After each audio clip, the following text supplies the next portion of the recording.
Hello? Hi, Marina. Hi, good morning. Hi, how you doing? I'm good, thank you. How are you? I'm fine. I'm just going to check my guys who are based in Egypt. Marina is here, so we have our full online call. We just did an audio check, Marina, so it should be fine for everyone to hear you. So I think it'd be great if you could put your video on, Sure. if possible. And I see that you're currently Marina Best ADB Observer. I think I will change that as your previous engagement. Perfect, thank you.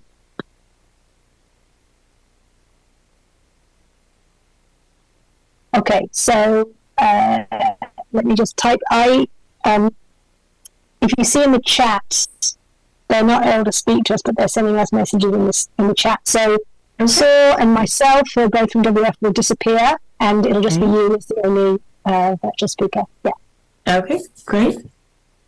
Let me change the lighting in here.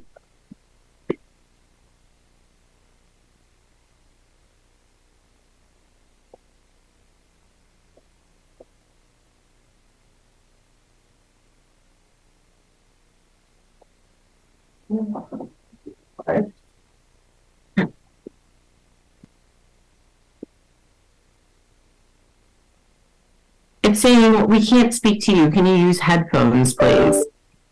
I actually don't have headphones with this computer. Are there audio issues?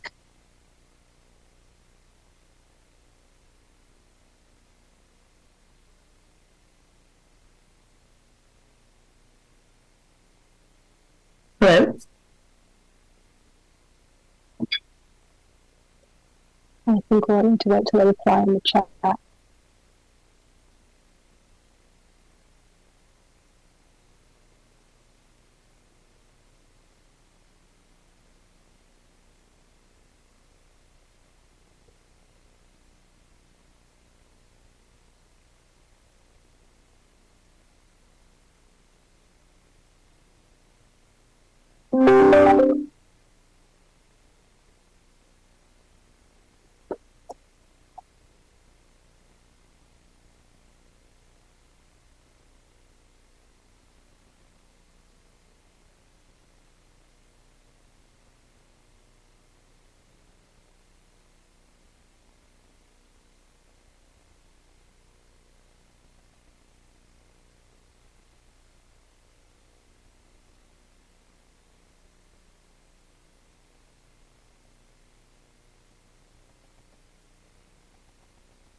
Karen, can you still hear me? Yes, I can. Oh, you can. Oh, wait, sorry. Just in terms of what's happening, so So I think the session will start soon. I'm just getting messages. They're just setting up. Okay, got it. And then I'm just setting up the stage. Hello. Hello. Hi, everyone. Can you hear me okay?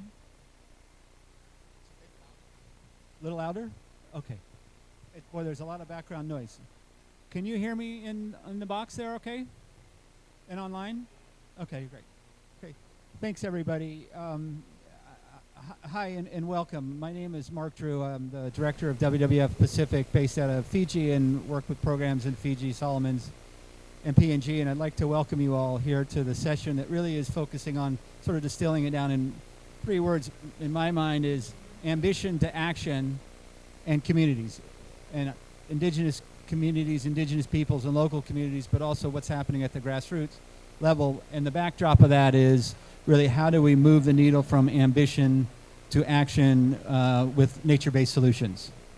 And so what we've got today is an opportunity to have a conversation with a few panelists that are here in person. We have an individual online, we have a video, and then we're really hoping that there may be some questions for a conversation that is led by you all with us joining. And maybe by way of a little bit of background, some opening thoughts, and then I'd like to introduce the speakers and we'll get going, okay?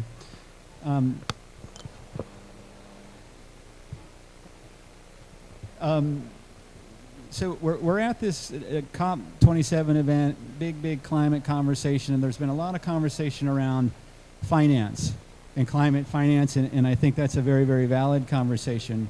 But I also think that there's an opportunity for us to be thinking beyond that, and what I'm calling beyond the commitment, beyond what happens and how do we prepare and how do we position ourselves and all of those in what I call the conservation development supply chain, the different links, if you will, from political leadership to philanthropy to fundraising to CSOs to indigenous peoples and local communities to the youth and academia. And how can we make sure that all of those different links in that chain are operating smoothly to deliver on equitable, effective, and impactful outcomes vis-a-vis climate?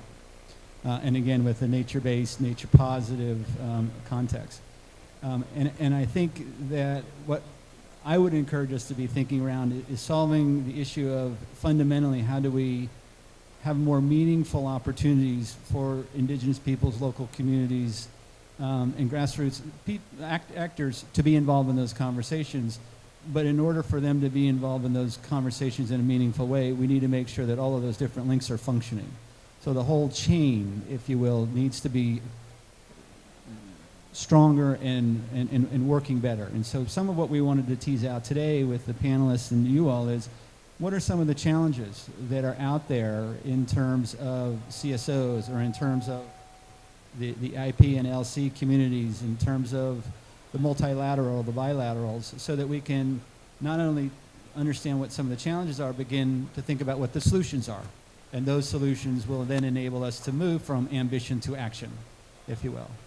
So with that in mind, what I'd like to do is introduce the speakers, and then we're going to show a brief video, and then I'm going to start with one question for each of the panelists, and then we'll see where it goes, because I would really like to hear from you all, instead of us sort of presenting to you all. And we've got other questions that we can fire up if there aren't any questions, but I'd really encourage you all to ask or raise your hands if you like to. I note that we've got people online as well, and if those folks online do have questions, I think it's the hashtag Climate Ed Hub is the access that you can submit your questions, and we'll try to take them on accordingly. Sound all right to everybody? All right? I'd be a little worried if somebody raised their concerns, but in any case, great, thank you. So let me begin by introducing Piso Ong, who is to my right here, and he's coming from Myanmar as the conservation director with WWF there. He's got a number of years, over a decade of experience in the conservation field, and I can attest after being in the conservation director position that it's one of the most difficult positions that WWF has, with a lot of responsibility. and has traveled a long way, and I welcome you very, very much. We've also got Oliver Tuhi, who is stepping in somewhat unexpectedly, but graciously at that. There was another individual from the Pacific that wasn't able to make it. Ollie is hailing from WWF Australia and is the Global Climate Program Lead. And welcome, and thanks for joining us as well, Ollie. Online, we have Marina Rose Best, who is the Senior Social Development Specialist with the Asian Development Bank.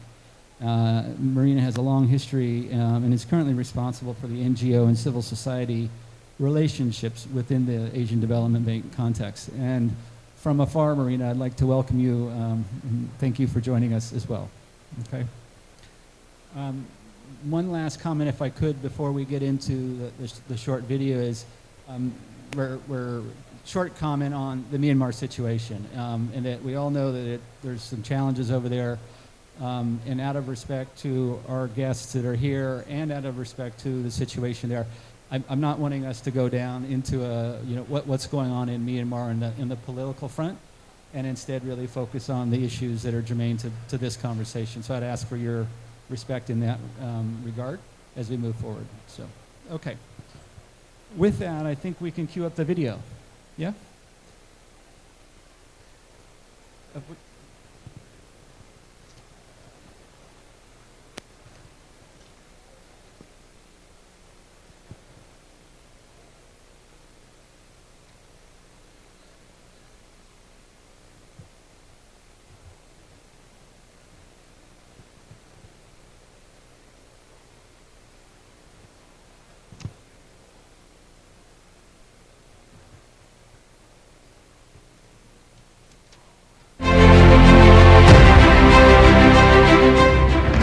Kima minaloni vono ena Pacifica, kima mi bakarra bitu ena mema mi yombula, kima mi rawati kena nambula bina, kena nambula sautu.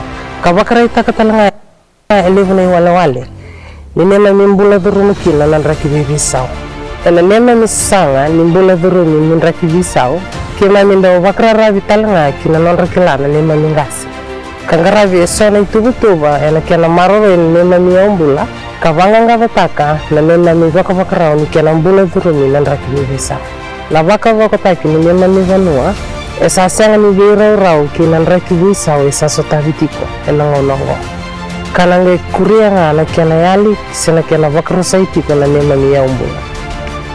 Na ituba na wabak matau ni vivakatorvataki mitipina nadula, e umana esona takete, kawili kila na nanraki lana mema mi ngase. La lewa ka matau kena baka yang ataki na mema mi yaumbula kani mema mi vengrani. Kito satu bakarao na komiti nitikina ni kito liu taka kangarava ni kena liu taki kavaka taki na ituba lewa ka matau ni tikina. Esati ko talanga na komiti nilanga tumbukoso ena nito vi korokoro ni vebu ke ena nonravakaro taki na leo ni vonoa ni simberniado na langa tumbukoso kavakaki na nisavaka nandaku na langa tumbukoso. Kema ni vaka vinaka ni sarawati esona buruburu ni waitundi ena mema mi vi korokoro. Now we see the changes coming up every year, and when you come to my village now, you can see we've lost a lot of things, trees and coconut that normally used to stay before, and now it's just disappeared, and the sea level rise is so high, and that really damaged some of our mangroves. Ito manrewa na vivuke mani na kena ndau na kena wakai lawataki na nito itubatua kena mai wakato i wakataki na itubatua kito sangarawa tiku kito manrewa tiku na vivuke kena sangai ni valuti na nraki veisau kena veisau ni nraki kaya vavi kenda tiku na ngonongo. Kere marwe na ni mandundon ni kima na ni wakatilewa ni kima mirawa ni mbula vinaka ka sautu na ni mami aumu.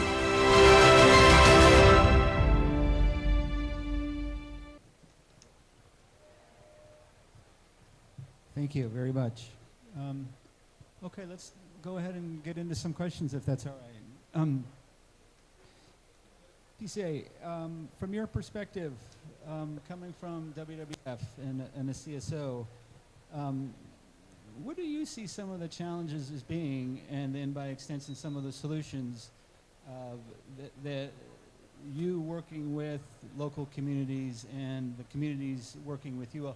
What are some of the challenges, and what do you see some of the opportunities or solutions to move the needle from this idea of ambition to action, specifically within the context of nature-based solutions? Thank you, Mark. So before responding to your questions, I would like to check with the audience. So are there anyone who doesn't know where Myanmar is, or who haven't ever heard about Myanmar in the audience? Please raise your hand if you ever. Okay, thank you. So Myanmar is one of the countries located in the Southeast Asia, so near to the Thailand. So I think everyone knows Thailand. So we are neighboring to the Thailand, we are neighboring with the Laos, and we are neighboring with the China. So we are located, and we are also neighboring with Bangladesh and neighboring with India. We have more than 54 million people in the country, and more than 135 indigenous ethnic groups living in the country.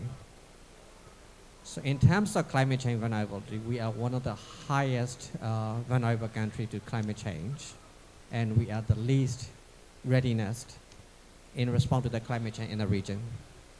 So according to the global ranking, Myanmar is currently at the stage of 156 out of 187 countries with the highest risk on climate change vulnerability, climate change risk, and at the same time very least readiness in terms of climate change adaptations.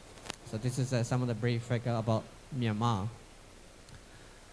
When we talk about the climate change mitigations, we consider, as a WWF, we consider nature-based solution is one of the most promising initiatives that we can reduce the climate change impact. So as a WWF in Myanmar, we use nature-based solution as a guiding star to implement our work within the country. But on the other hand, the main challenge about this climate change mitigations or implementing nature-based solution is the undermining the important roles of indigenous people and local community.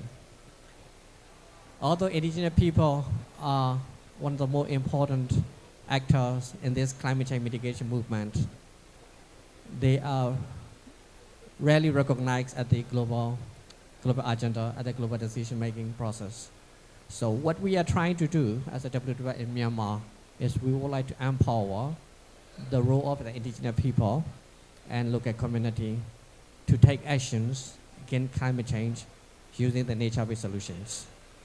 And I like to highlight why indigenous people are important in Myanmar.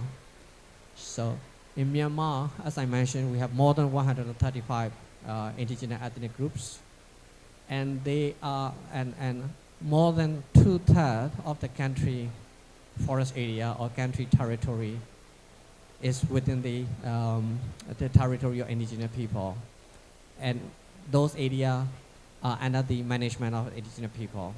So without including the indigenous people and local community in our initiative, we will never achieve our climate change targets.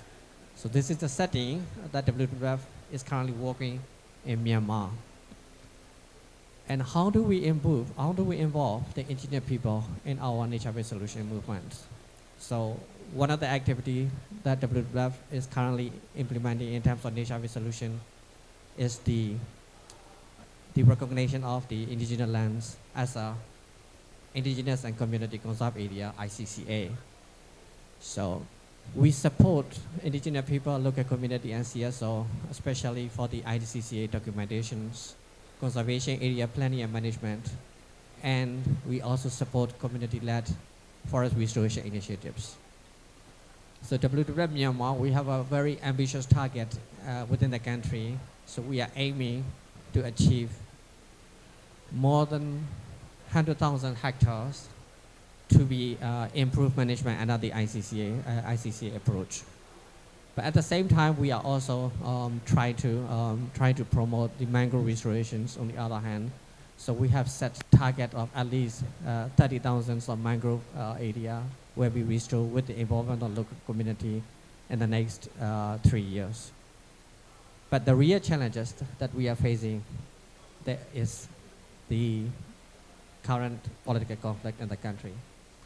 So because of that, there are a lot of environmental degradation that the people are facing. And at the same time, we have very limited financial support coming from the international donor and the financial institutions. And another challenge is the reducing the amount of private sector involvement in the nature-based solution sectors. So these are some of the challenges that we are facing, but at the same time, we have a huge opportunity, as I mentioned before. The local community, the indigenous people and local community are currently managing more than 2/3 of the country area, and if we empower them to initiate the local-led or community-based nature-based solution practices, I'm sure that we will be able to contribute to some extent to this climate change movement. But without them, I would like to reiterate, without indigenous people, without local community, we will never be able to achieve the climate target that we set in the country. Over to you, Mark. Great, thank you very much. I'd like to welcome Ms. Monica here and then from the Mariana Islands. We're just getting underway and we're just starting a round of questions, if you will. And if it's okay, now that you're here, I might briefly introduce you from Northern Mariana Islands and was the founder of the Micronesia Climate Change Alliance, and thank you for joining us. From your perspective, coming in and with your experience, what do you see some of the challenges in your space in terms of moving and engaging and meaningfully involving indigenous people, local community, women, etc., in conversations around actions to implement nature-based solutions, or maybe more broadly, climate-related needs of the communities that you're working with? Thank you. Hafide Tiro, Guahusi Manyakadiro, Gananian Salui Pacificu, Islas Marianas. My name is Manyaka Dioro. I'm an indigenous Chamorro woman from the Mariana Islands, which is an occupied archipelago and one of the last remaining colonies in the world. I come from the island of Guahan, and I'm currently living in the island of Saipan.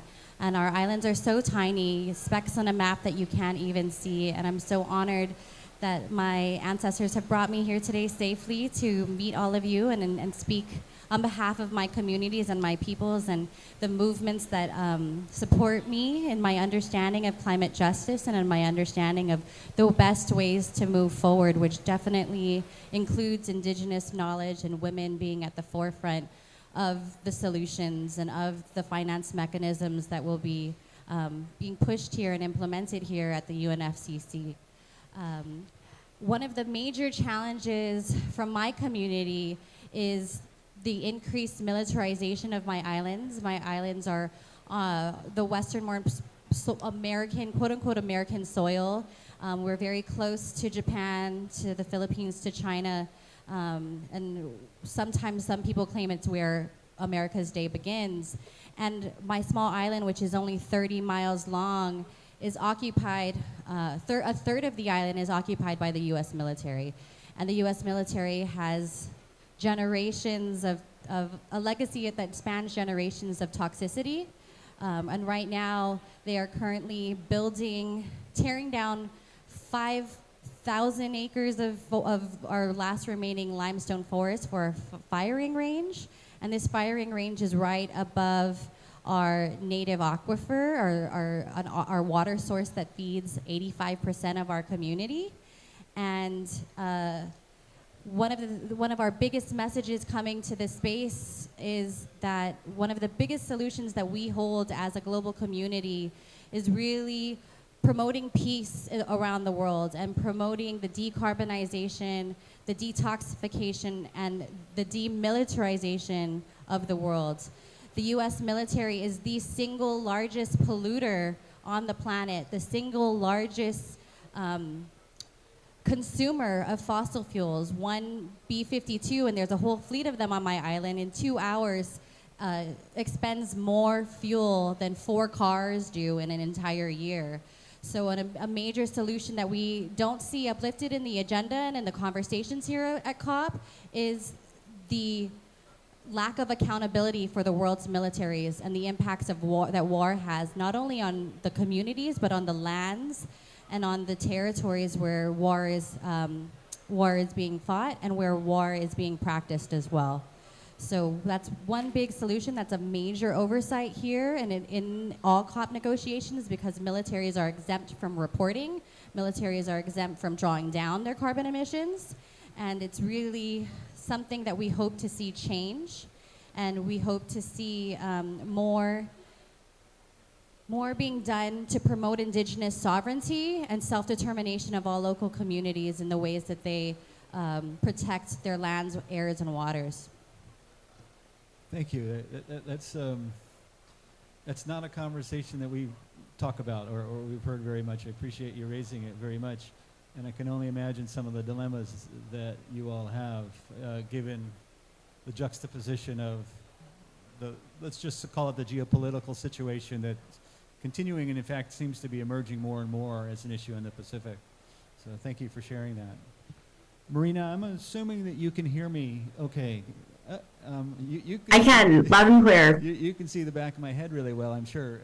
But okay, maybe over to you with a question, and that is sort of as I was alluding to. This is very strange asking you a question and looking that way. So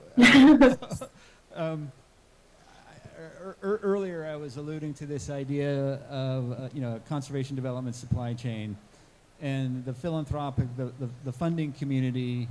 Yeah, obviously is just an absolutely critical link in that chain. There's a lot of conversation here in other spaces around $100 billion a year, so on and so forth. There seems to be an emergence of a lot more financing coming. And I'm curious from your perspective, what can we better understand from you in terms of the challenges that you at the Asian Development Bank level have in terms of where you're at and helping to ensure that the financial resources that are here or that will be coming are able to trickle down, if you will, and help the communities that we're hearing about in Myanmar and the Marianas and otherwise, because there's a number of links in between, right? I mean, you all are often negotiating or communicating directly with government level, and then it goes down from there. So how can we bridge those communications to have more effective financing, hit the target audience and impacts that we're looking for? Thank you. Yeah, so thank you so much for the question, as well as for having us at the side event today. Asian Development Bank, we have a long history with WWF, so it's a pleasure to have been invited. We also have a very long history of climate and indigenous persons.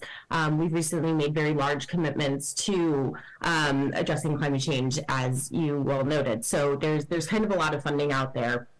And so how do we see that trickle down? So just because I can't see the room with our hybrid model, so that everyone is on the same page, Asian Development Bank is one of a group of sister institutions. So this includes the World Bank as well as our regional counterparts, us, Asian Development Bank, EBRD, IDB, African Development Bank. And as development institutions, what we do is we lend to the sovereigns. So our funding, and I think this is crucial to kind of understand this from the outset, our funding is really done at the sovereign level. We do 30 to 35 billion per year. It is lent to governments within sort of strict standards that we normally call safeguards that ensure the quality of projects. And then those sovereign institutions, so government agencies, are then going on and implementing those projects. So, and that's really the part that really directly impacts communities. So how do we get that funding down to communities in the end. We care a lot about community-based development. There's very strong results out there showing that when communities manage projects, we're seeing better results. They're more sustainable results. So how do we ensure that? And I think, from my perspective, there's kind of two ways, which I would describe as systems-based versus project-specific based. So systems-based is really looking at our entire portfolio of projects and saying, okay, what can we do throughout the project lifecycle to ensure that communities are participating?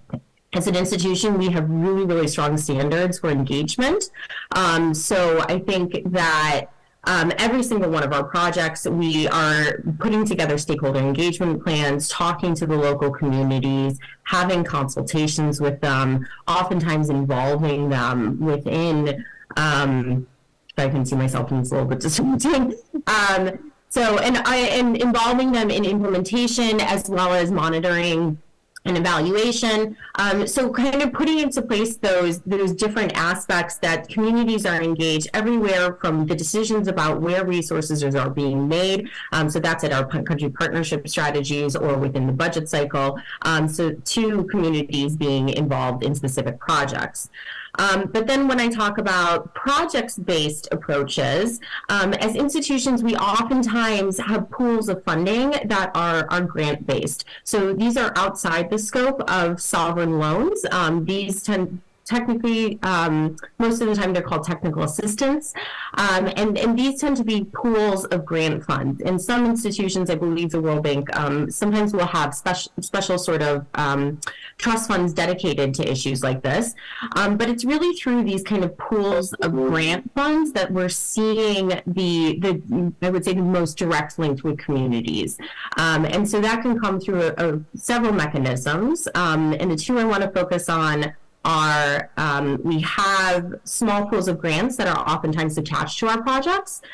So for example, we're doing a water and hygiene project in one of our member countries, and we have a pool of grants that goes directly to the community to engage them and work with them directly on, for example, WASH training.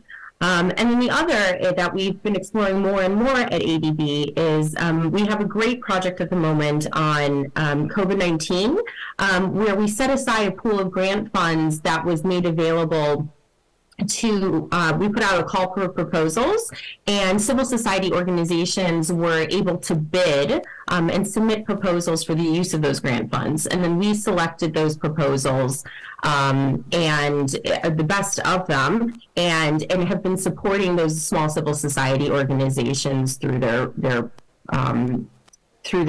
programs. And so, I think that this is sort of a nascent area still. We're still trying to get, down to the ground and grassroots level. Just thinking about challenges, there's oftentimes we see a lot of absorptive capacity constraints. Our lending tends to be big. We're doing 30 to 35 billion per year. And so oftentimes your smaller organizations and communities don't have the ability to take on those large amounts of money, and the processing with the back-end processing that goes with small amounts is the same as large amounts. So the incentive is for the large amounts. And then you also have a lot of capacity constraints. We have very, very stringent standards in terms of the system, financial systems, audit systems that need to be in place, environmental safeguards, social safeguards. So I think, the general capacity constraints are a challenge as well. And then we also have procurement modalities. Our institutions treat grassroots lending the same as we would large contractors. So how can we get more from contracting-based procurement to grants-based procurement? I think that's a challenge as well. And I feel like I've gone on a while, so I will leave it there and welcome any follow-up questions. I think you're hitting on a key point where the alignment of capacity to opportunity isn't where it necessarily needs to be, and there's a lot of challenges, I think, in terms of the local communities accessing because of the various reasons that you've talked about, and just that I'm not sure the answer. How do you simplify that process where there is the necessary accountability that I'm sure you all have as a bank, and likewise making sure that the communities or the CSOs or otherwise are able to deliver and comply as required. So noted challenge. Let me see if there's any questions out in the audience, and if not, I have more, but and I'm not sure if there are any questions online, but there is one. Okay. So any questions from yeah. If you could, let's see if we can get you a mic, and then maybe just introduce yourself for us. Thank you. Thank you. So I'm Collins Gamale Hodoli, a lecturer from the University of Environment and Sustainable Development in Ghana. Just a quick one. I just walked in anyway, but there's something on capacity building, so I wanted to ask a question with regards to that. You know, these are sort of helicopter signs we talked about. So folks with funding from the Western world, they move particularly to low and middle income countries where they have access to funds from the Western world. So they come, and in terms of building capacity, there is only a week-long training program. So that is not sustainable. I think there should also be a way that we can not entirely, give money to governments within these countries, but rather focus on research institutions where there could be a sustainable way of building capacity. Where does that stand in terms of the way they approach funding from the organization? Thank you. Marina, I think I'll hand that over to you. Did you get the question okay? Yeah, so I think maybe I can just repeat it. So capacity building is oftentimes occurring kind of in very short form. So, we come in, we provide a week-long worth of training, and then we leave. So what are the potentials for longer-term engagement? Yes, and I actually have a follow-up to that, and I'm glad you raised it. But yeah, over to you. Yeah, no, so, I think capacity building is something that we are all very aware of, and I think it depends on, sort of the organization that we're talking about. So for our government counterparts, we oftentimes have very long and in-depth relationships with the governments that we work with. So I do think that those relationships do last a long time. And the capacity building with government happens over time. That's working with our counterparts. And I think it's a little bit different when you're talking about civil society capacity building. And that's a space where, I think we need to get into the nuance of how much we should be engaged there. I do think my group in particular is focused on this, where we're working more in depth with civil society groups to help train them on how we work, to help train them on, for example, our safeguards and understanding those processes. So I think that's where we need to focus quite a bit more and have those longer term relationships. We're still in the process of getting there. And how could we help you help us do that? Oh, okay. So yeah, no, this is something I wanted to talk about because, so as an institution, we really, really care about civil society, and we really, really care about our communities that, our funds are ultimately getting to. And the way that you can help us most is by engaging with us. We want to hear from you. And there's a whole host of ways that you can engage with us. So at ADB in particular, we have our headquarters. You can Google my group, which is the NGO and Civil Society Center. Send us a direct note. Every single one of our projects has a project webpage where it shows the person in charge of that project and with their email information. So you can write to them. You can also talk to our various resident missions. There's a whole host of ways to engage on both projects specifically, as well as in the policies that we're doing. And frankly, we want to hear from you. Because, oftentimes civil society is the presence on the ground. And you have such better insights than we do sitting, in our headquarters or in our offices, and can help direct us, right? So, I'm trying to think of a recent example. So I had someone come to me recently and say, you know, we really want to establish an eco-mobile where we outfit a caravan with environmental equipment and all sorts of testing equipment and drive around to local schools to educate them about environmental sustainability. And I was like, that's great. You know, we have funds, like let's talk about this. So if you have ideas, come to us and we'll see what we can do. I just wanted to uplift, you know, in many instances there's in spaces, especially in indigenous territories where there are fossil fuel resources and resources that are being extracted, there's often a disconnect between banking systems and financial systems that are friendly towards state actors that actively suppress and oppress indigenous rights to sovereignty over their territories. And there's been a big call from the grassroots movement from divestment in banks from the fossil fuel industries and to really back and support indigenous people's demands for keeping fossil fuels in the ground. And indigenous land protectors all over the United States are being, the United States and so-called Canada and other areas are actively being targeted and imprisoned for doing the very work that's really gonna be the solutions at the end of the day, the very work of keeping our trees safe, safeguarding our water sources, safeguarding the vitality of this planet for future generations. And I really wanna see more human, truly aligning with indigenous value systems, truly aligning with harmony and aligning with the knowledge of our indigenous communities that have kept life and the vitality of life in their territories for millennia.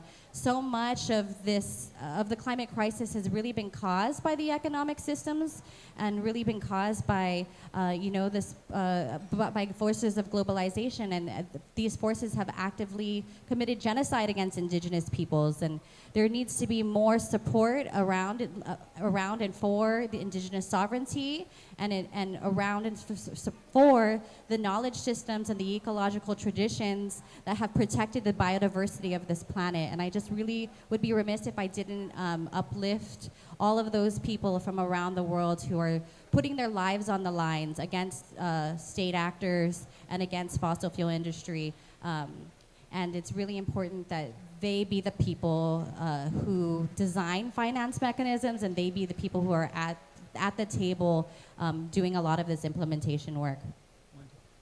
Thanks very much. Piso, you had a quick comment, and then let's go to question, and then we'll go to the online question, yeah? Yeah, thank you, Mark. So I just want to highlight about the topic that we are discussing, the capacity. So we all understand that the indigenous people are not the one who are causing the climate change that we are currently facing right now. But on the other hand, they are the one who are suffering most because of the climate change event. And now we are relying on them to solve this issue by using the community-led nature-based solution process. So in my opinion, I think it won't be fair if we are trying to, we are asking them to improve their capacity to be in line with our procurement standard, to be in line with our global protocol. So why don't we create a system that indigenous people and local CSO can easily access to the global climate plan. For instance, like the government financing right now, the government financing, there's a huge opportunity for the indigenous people to get profit from this government financing because they are the one protecting the rainforest. But on the other hand, it's really difficult for them to get access to those funds because of these requirement, because of the capacity requirement, because of the red tape, that bureaucratic red tape that we are putting on there. So maybe we should also think about how we could override or how we could overcome that challenges and how we could make it easier for the indigenous people to access to those global climate funds. So it's just a quick comment. let's share a mic up here, and then we can have a roving mic. There's a question out there. Hi. Yeah, I'm Jenny Cooper. I'm part of the Tungo delegation, and I'm a teacher in the UK. Having heard the Indigenous representative, sorry I didn't catch your name, speak about her desire for peace and keeping fossil fuels in the ground, I just wanted to ask whether the Asian Development Bank finances any projects that include fossil fuels or any involvement with any military from any country in the world. Thank you.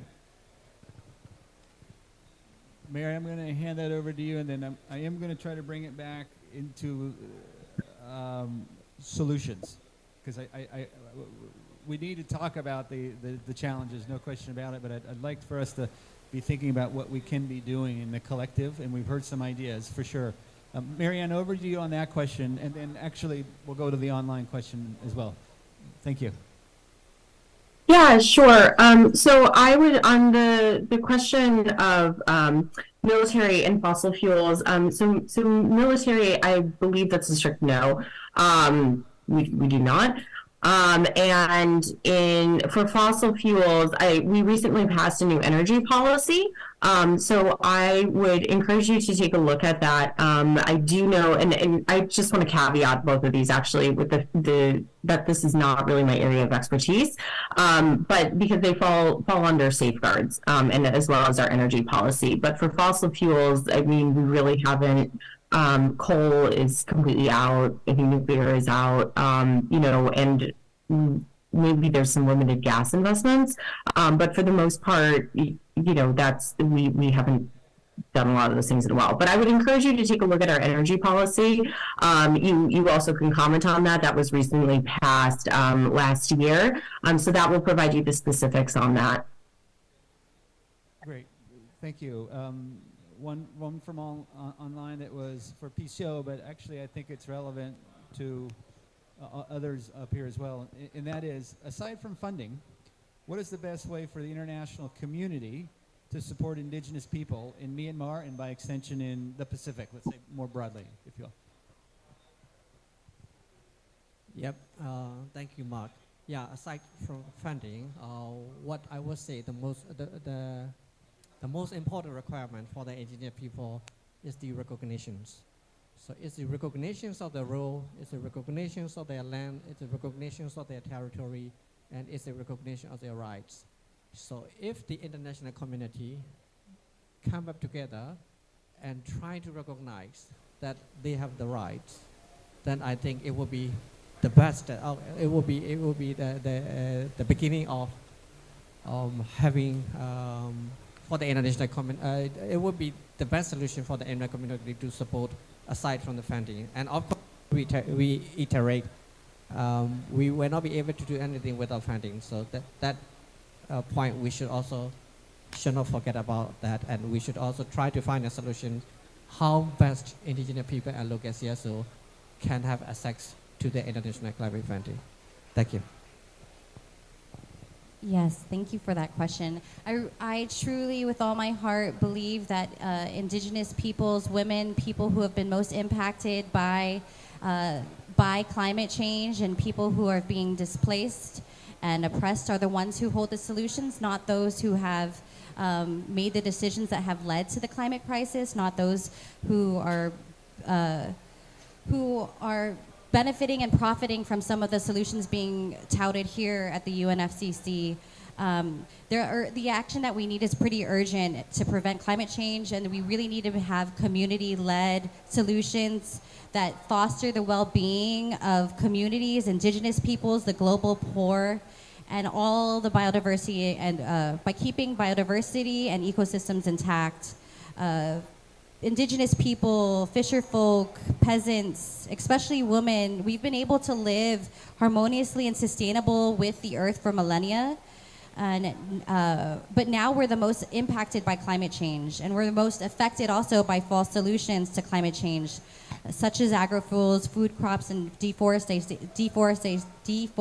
happening with biofuels, mega dams, genetic modification of our crops, tree plantations that are displacing indigenous tribes and destroying natural ecosystems, carbon offset schemes, which actually increase greenhouse emissions, and geoengineering, which is just quick fixes. So really being very clear about what is a solution and what is not a solution is really important.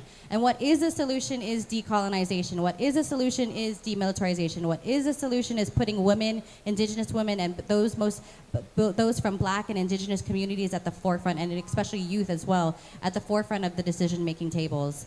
And that's definitely something that we don't see here, and it's something that I hope that we continue to push as a global community, especially from those most impacted by climate change.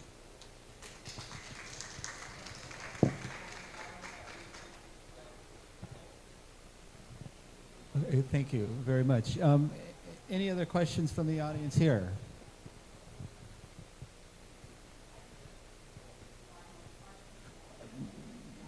My sense is there are a lot of very, very big issues, all right, that have been drawn out here, and I'm grateful for that. And I think there's, I guess I'm thinking of two different scales. You know, the issues that you all are talking about are gigantic, and we need to tackle them.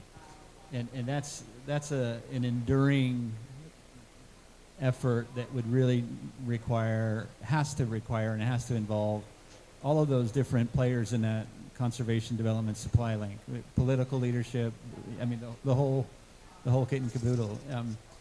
I'm wondering, we've got a few minutes left, and so I'm acknowledging those bigger issues, and what I'm hearing is recognition, right, of rights, of histories, of opportunities to have a voice and to meaningfully engage in the future, really. Stepping it down a little bit, are there any sort of more immediate things that you would like to see happen? Or maybe reframing that, if we were to have a conversation a year from now, COP28, hypothetically, what would you like to be able to say to Mark or this group that these are the changes that we saw for the better, and I'm really happy about that? Are there things that you think that we can take, some tangible steps, I suppose, in the next 12 months to move the needle on this conversation of more broadly engagement and access and recognition to execute on priority needs, NbS keeping in mind, but it doesn't have to be limited to that. Thanks. Yeah, thank you. It's a good question. So, apart from the recognitions, the first step as an international community or international organizations should do is to give a space, safe space for the indigenous community to speak up their challenges and their requirements, and of course, their desires and their solutions. So, this is very easy, apart from the official recognitions or apart from the financial support. We should give them a space that they can raise their issues and challenges. And the second point I would like to highlight is we should also give them the right to decide. The right to decide. The right to decide. So here we are here together, gathering and trying to protect the forest without bringing them on the table, without bringing them to the international negotiations. And we are setting the target by ourselves without bringing their own desire or without recognizing what they wanted to be. So the next step should be we should let them decide. And of course, on the other hand, we should also promote the awareness about the climate, because they are the ones who will be suffering if there is a climate change issue coming up. So that does answer to you? Okay, thank you. A year is not a lot of time. I'm sure if anyone who's been to the COPs, it just flies by. I can't believe it's already November of this year. I think what people can do within the time frame of a year is learn who the indigenous peoples are in the places that you live, and learn about their struggles, and learn about what their what their needs and who their leaders and what their desires are for their lands and territories. Another thing too, especially all of us here are interested in climate spaces and interested in climate action. I think it's really important to learn more about false solutions. We have a document called Hoodwinking the Hothouse that really through an indigenous lens look at the solutions being purported and offer some other indigenous led solutions that protect the rights of nature and protect the rights of all humans. And I think we have some available here. And really ensuring that financial instruments don't always involve returns on investment, really ensuring that the financial instruments and the financing mechanisms for loss and damage aren't seeking profit and aren't just another mechanism for colonial extractivism, because that can't continue, because that is exactly what has caused the climate change.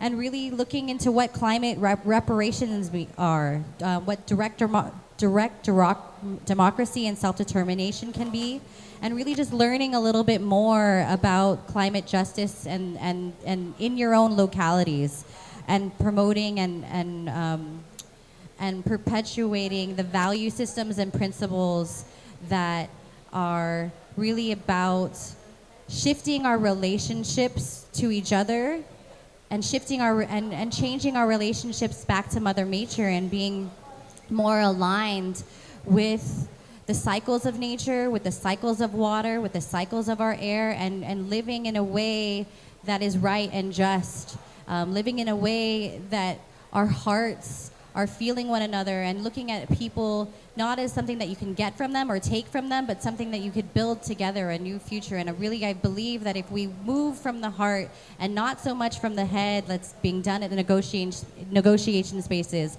then we can really create a world and a future that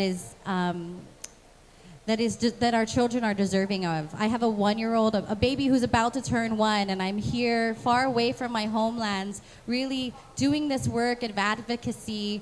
That's a sacrifice of my own personal time to be here, to build these relationships, and to really look for meaningful change, and not just climate change, but real systematic change and real solutions that are based in the localities of where all people are, and real solutions that are not being driven and being designed for profit.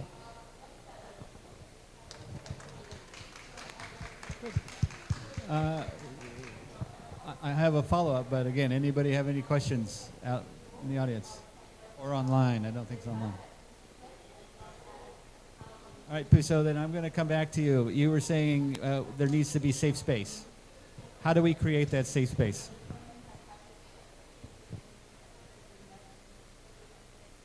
The most important step that we should do is to bring them to the international forum, like here at the COP. So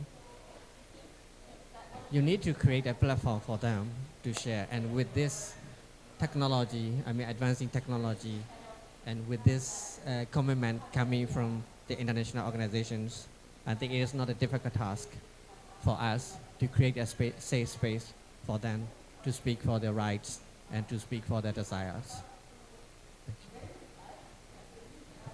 And Marina, maybe back over to you. If we're sitting here a year from now, what changes might you like to see, or what sort of outcomes between now and then to advance this conversation, if you will, of engagement and meaningful engagement and access and so on that we've been talking about in the last hour? Yeah, so, I think we have been focusing a lot on how to improve our engagement.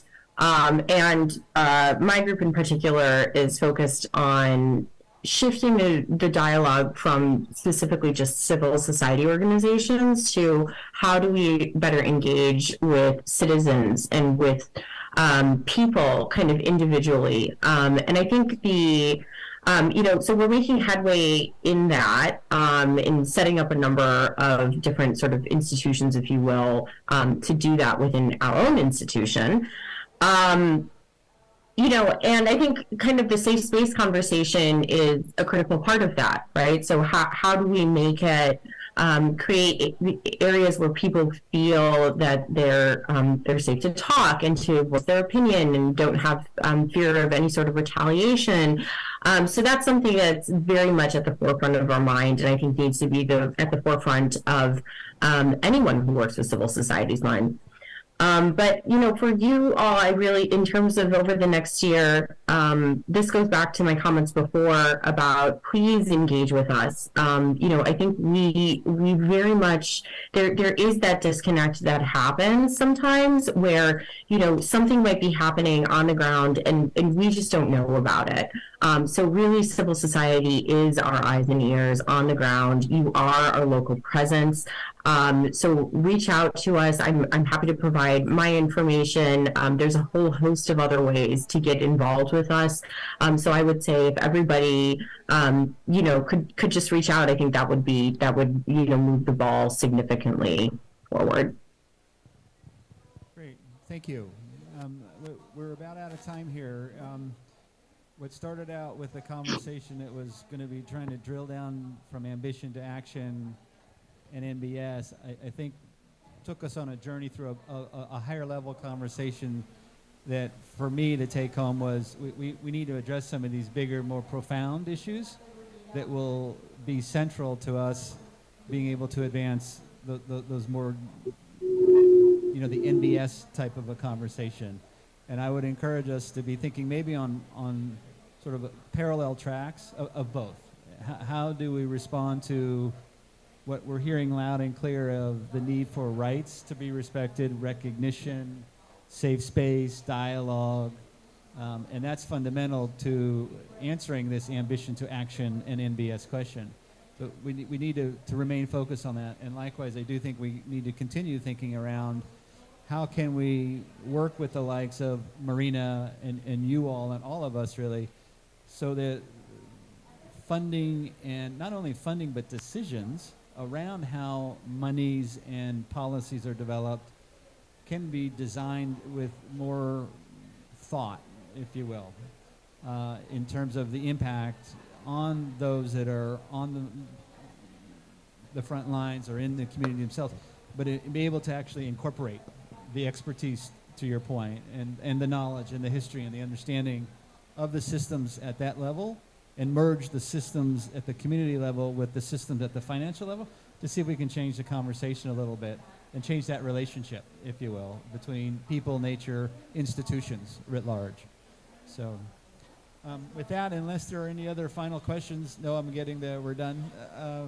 I'd like to thank you all for joining us, Marina and everybody here, and for those that helped put the session together. I'm grateful for your time, and I hope you have a valuable and productive COP here in Sharma. Thank you. Thank you.